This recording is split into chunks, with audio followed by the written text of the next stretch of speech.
So this is the external part of frog. This is the first eyelid, second and third eyelid of the frog. Snout, external nares, eye, the nictating membrane, the tympanic membrane or the ears, and then its head. Proceed to the next part. Its forelimbs,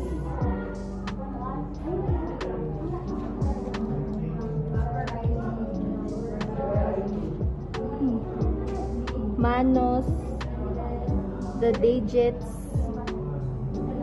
and the antebrachium.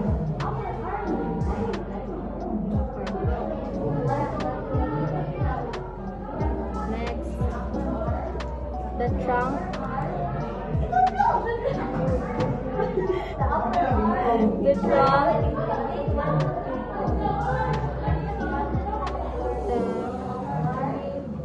the dorsolateral dermal plica, which is this, and then its thigh,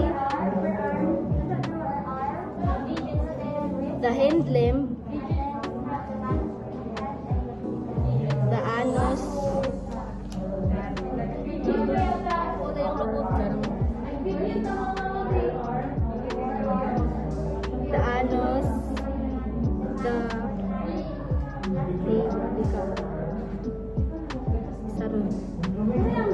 the fruit, which is this, the line,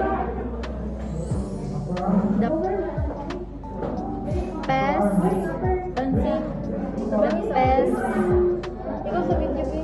and the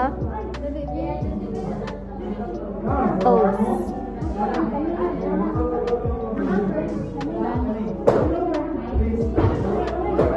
Balik. So this is the external anatomy of the frog.